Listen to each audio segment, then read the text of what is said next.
Co-presented by Vimal. बोलो जुबान केसरी.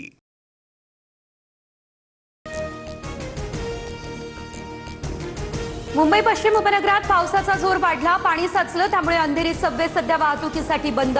विरार देसाई परिसरातील सोसायट्यांमध्ये पावसाचं पाणी. विरार, नालासोपारा, तुळीन, स्टेशन रोड आणि बस डेपो परिसर पाण्याखाली. गुडघाभर पाण्यातून नागरिकांची कसरत.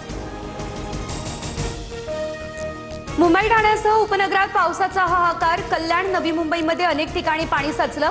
हवामान विभागाकडून पुढील काही तासांमध्ये अतिमुसळधार पावसाचा इशारा. पावसामुळे तिन्ही रेल्वे मार्गांवरील रेल्वे सेवा खोळंबली. रेल्वे ट्रॅकवर पाणी. मध्य हार्बरसह पश्चिम रेल्वे विस्कळीत. लोकल 20 ते 25 मिनिट उशिरा. रस्ते वाहतूक सध्या मात्र सुरळीत सुरू. पालघर जिल्ह्यामध्ये मुसळधार पाऊस. संपूर्ण रस्ते पाण्याखाली. मनोर बाजारपेठेतील मुख्य रस्त्यावर 1 ते 1.5 फुटापर्यंत पावसाचं पाणी. जनजीवन विस्कळीत. संपूर्ण जिल्हा ठप्प. भिवंडीला मुसळधार पावसानं झोडपलं. मुख्य बाजारपेठा पाण्याखाली. घरांसह दुकानांमध्ये पाणी शिरलं. जनजीवन विस्कळीत. मुंबईमध्ये कॉटन ग्रीन परिसरात उघडे मॅनहॉल पाहून महापौर संतापल्या. रितू तावडेंकडून अधिकाऱ्यांची कानउघडणी.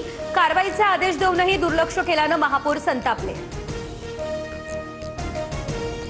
पावसामुळे राज्यभरात झाडांच्या पडझडीचं सत्र. मुंबईसह पुणे, नाशिक, सातारा या ठिकाणी देखील झाड कोसळल्या. वाहनांचं नुकसान झालं. ठाण्यात दुचाकीवरती झाड कोसळून 2 जण जखमी झाले. ठाणे, नवी मुंबईसह पालघर जिल्ह्यातील शाळांना आज सुट्टी जाहीर. पावसाच्या रेड अलर्ट नंतर जिल्हा प्रशासनाचा निर्णय. शिक्षण विभागाकडून आदेश जारी. रेड अलर्टमुळे सध्या आपत्ती विभाग अलर्ट. मुंबई, ठाण्यासह पालघर, पनवेलसाठी हेल्पलाईन. आपत्ती काळात नागरिकांना संपर्क साधण्याचं आवाहन. कोल्हापूरच्या पंचगंगा नदीच्या पाणी पातळीत वाढ. 10 बंधारे पाण्याखाली. रायगडमधील अंबा नदी आणि खेडमधील जगबुडी नदीने इशारा पातळी ओलांडली. नागरिकांना सतर्कतेचा इशारा.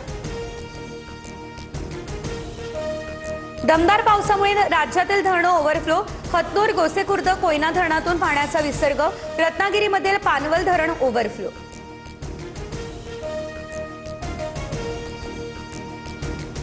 गुजरातमध्ये मुसळधार पावसाचा थैमान. नदी नाल्यांना पूर. मांगरोळ तालुक्यातील रस्ते जलमय. जनजीवन विस्कळीत.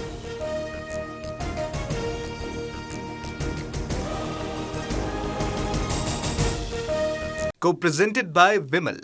बोलो जुबान केसरी.